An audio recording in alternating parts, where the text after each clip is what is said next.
Leaving off on Chapter 8. The part of the house of night that held the dorms was way across campus, so we had a fairly long walk, and Nefret seemed to be walking slowly on purpose, giving me plenty of time to ask questions and gawk. Not that I minded. Walking the length of the sprawling castle-like cluster of buildings, with Nefret pointing out little details about what was what, gave me a sense of the place. It was weird, but in a good way. Plus, walking felt normal. Actually, as odd as it sounds, I felt like myself again. I wasn't coughing, my body didn't ache, my head had even stopped hurting. I was absolutely, totally not thinking about the disturbing scene I'd accidentally witnessed. I was forgetting it on purpose. The last thing I needed was to have more to deal with than a new life in a weird mark. So blowjob forgotten. Deeply in denial, I told myself that if I hadn't been walking through a school campus at an ungodly hour of the night beside a vampire, I almost could pretend that I was the same today as I had been yesterday. Almost. Well, okay, maybe not even almost, but my head did feel better, and I was just about ready to face my roommate when Nefret finally opened the door to the girls' dorm. Inside was a surprise. I'm not sure what I expected. Maybe everything to be Maybe everything to be all black and creepy, but it was nice. Decorated in soft blue and antique yellow, with comfy couches and clumps of puffy pillows big enough to sit on, dotting the room like giant pastel M&Ms. Soft gaslight coming from the several antique crystal chandeliers made the place look like a princess's castle. On the cream-colored walls there was a large oil painting, all of them of ancient women who looked exotic and powerful. Fresh-cut flowers, mostly roses, sat in crystal vases on end tables that were cluttered with books and purses and fairly normal-looking teenage girl stuff. I saw several flat-screen TVs and recognized the sounds of MTV's Real World coming from one of them. I took in all of this fast, while I tried to smile and appear friendly to the girls who had shut up the instant I walked in the room and were now staring at me. Well, scratch that. They weren't actually staring at me. They were staring at the mark on my forehead. Ladies, this is Zoe Redbird. Greet her and welcome her to the house of night. For a second, I didn't think anyone was going to say anything, and I wanted to die of the new kid mortification. Then a girl stood up from among the middle of the group that was clustered around one of the TVs. She was a tiny blonde and darn near perfect. Actually, she reminded me of a younger version of Sarah Jessica Parker, who I don't like, by the way. She's just so annoying and unnaturally perky. Hi, Zoe. Welcome to your new home.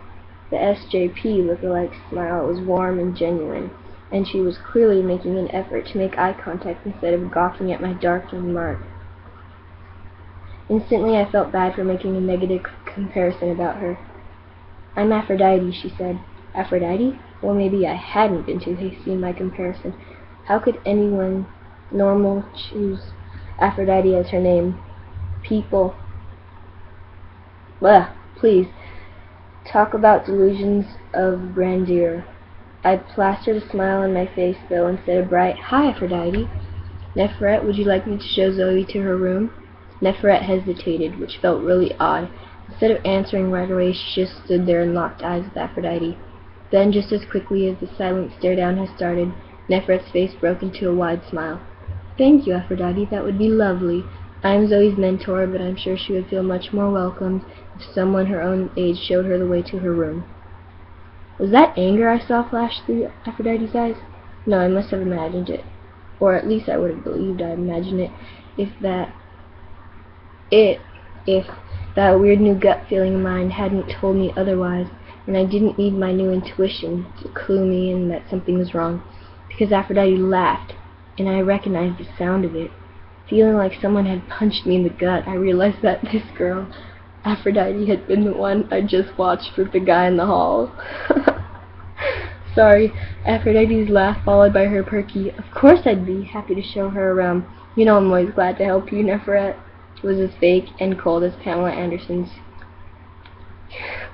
humongously huge boobs, but Nefret just nodded in response and then turned to face me. I'll leave you now, Zoe, Nefret said, squeezing my shoulder. Aphrodite will take you to your room, and your new roommate can help you get ready for dinner. I'll see you in the dining room." She smiled her warm mom smile at me, and I had the ridiculous childish urge to hug her and beg her not to leave me alone with Aphrodite. "You'll be fine," she said, as if she could read my mind. "You'll see, Zoe Redbird. All will be well," she whispered, sounding so much like my grandma that I had to blink hard not to cry. Then she nodded a quick goodbye to Aphrodite and the other girls and left the dorm. The door closed with a muffled dead sound. Oh, hell. I just wanted to go home. "Come on, Zoe, the rooms are this way," Aphrodite said. She motioned for me to come up with her the wide staircase that curved to our right. As we walked upstairs, I tried to ignore the buzz of voices that instantly interrupted behind us. Neither of us spoke, and I felt so uncomfortable that I wanted to scream. Had she seen me back there in the hall? Well, I sure as hell wasn't going to mention it. Ever. As far as I was concerned, it never happened. I cleared my throat and said, "The dorm seems nice. I mean, it's really pretty." She cut her eyes sideways at me. "It's better than nice or really pretty. It's amazing." "Oh, well, that's good to hear." She laughed, and the sound was totally unpleasant. Almost a sneer, and it crawled up the back of my neck like it had when I first heard it. "It's amazing here mostly because of me." I glanced at her, thinking she must be kidding, and met her cold blue eyes. "Yeah, you heard me right. This place is cool because I'm cool." Oh my God. What a bizarre thing for her to say. I didn't have a clue how to respond to that stuck-up piece of info. I mean, like I needed the stress of a fight with sluttiness, thinking she's all that added on the top of a life/species/school change, and I still couldn't tell whether she knew it had been me watching her in the hall. Okay, I just wanted to find a way to fit in. I wanted to be able to call this new school home, so I decided to take the safest road and keep my mouth shut. Neither of us said anything more. The stairs led to a large hallway lined with doors. I held my breath when Aphrodite stopped before one that painted a pretty light purple, but instead of knocking, she turned to face me. Her perfect face suddenly looked hateful and cold and definitely not so pretty. "Okay, here's the deal, Zoe. You have this weird mark, so everyone's talking about you and wondering what the fuck is up with you." She rolled her eyes and clutched her pearls, dramatically changing her voice so that it sounded really silly and gushing. "Ooh, the new girl has a colored-in mark. Whatever could that mean?"